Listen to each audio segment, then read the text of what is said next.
మీ ఇంటి ముందే మీకు ముప్పు పంచి ఉందా? పట్టపగలే పక్కా ప్లాన్తో దోపిడీలకు పాల్పడుతున్న ముఠా ఎక్కడుంది? మీరు ప్రయాణించే బస్సులోని కిలాడీ దొంగలు ఉన్నారా? పోలీసులు పంపిన ఒకే ఒక్క మెసేజ్ ఆ నిందితుల గుండెల్లో రైళ్లు పరిగెత్తేలా చేసింది. వికారాబాద్ జిల్లాలో సినిమా సీన్ తలపించేలా జరిగిన ఆ హైడ్రామా చేజింగ్ కథ ఏంటి? టెక్నాలజీ సాయంతో దొంగలను పోలీసులు ఎలా ట్రాప్ చేశారు? అసలు ఆ బస్సులో ఏం జరిగింది? స్పెషల్ క్రైమ్ స్టోరీలో చూద్దాం.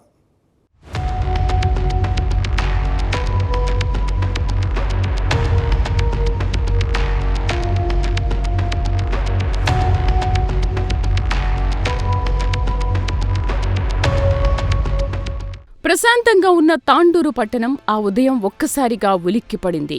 ఆ నలుగురు యువకులు మామూలుగా తిరుగుతున్నట్లు కనిపించినా వారి కళ్లు మాత్రం మహిళల మెడలోని బంగారు గొలుసులపైనే ఉన్నాయి. మొదట ఆర్టీసీ కండక్టర్ లక్ష్మిని టార్గెట్ చేశారు. ఆమె తన విధులకు వెళ్తున్న సమయంలో వెనక నుంచి అటాక్ చేసి పుస్తెల్తాడు లాగేయాలని చూశారు. కానీ ఆ మహిళ ధైర్యంతో కేకలు వేయడంతో వారి ప్లాన్ ఫెయిల్ అయింది. అక్కడి నుంచి ఎస్కేప్ అయిన ఆ కేటుగాళ్లు మరో మహిళ శామమ్మని టార్గెట్ చేశారు. ఇంటి ముందు వాకిలి ఊడుస్తున్న ఆమెపై ఒక్కసారిగా దాడి చేసి మెడలోని గొలుసును తెంచుకుని మెరుపు వేగంతో మాయమయ్యారు. నేరం చేయడం, ఆపై ఎవరికీ క్లూస్ దొరకకుండా పారిపోవడంలో వీరు మాస్టర్ మైండ్ అని గర్వపడ్డారు.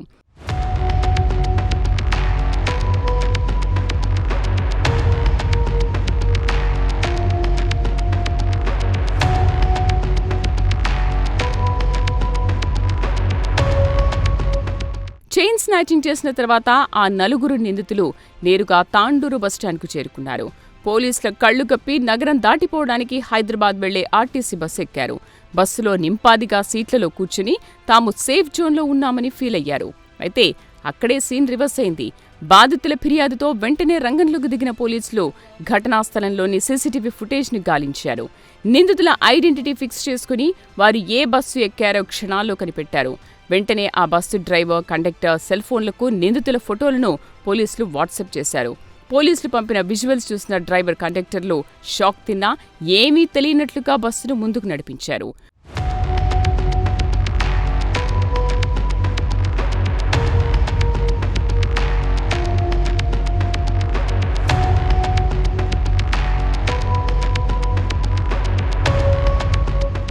మొయినాబాద్ సమీపంలోని బస్సు రాగానే పోలీసులు తమ పవర్ఫుల్ ఆపరేషన్ మొదలుపెట్టారు.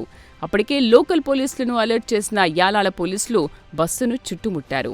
బస్సు ఆగగానే ఖాకీలు ఒక్కసారిగా లోపలికి ఎంట్రీ ఇచ్చారు. పోలీసులను చూడగానే ఆ నలుగురు నిందితులకు చెమటలు పట్టాయి. తాము దొంగిలించిన బంగారాన్ని సీట్ల మధ్య పడేసి తమకేమీ తెలియనట్లు బుకాయించే ప్రయత్నం చేశారు.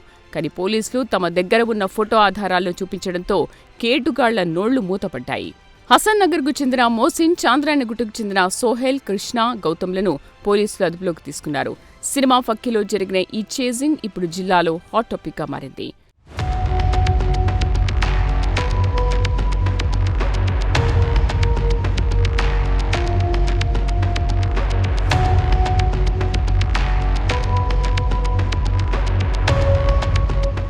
చూశారు కదా, నేరం చేసి తప్పించుకోవటం ఎవరికైనా అసాధ్యం.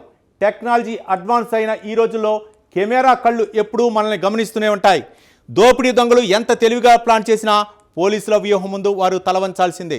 ఒంటరిగా ఉండే మహిళలు అప్రమత్తంగా ఉండాలి. ఎవరైనా అనుమానాస్పదంగా కనిపిస్తే వెంటనే పోలీసులకు సమాచారం ఇవ్వాలి. చట్టం నుంచి తప్పించుకోవటం ఎవరి తరమో కాదు అనడానికి ఈ ఘటనే నిదర్శనం.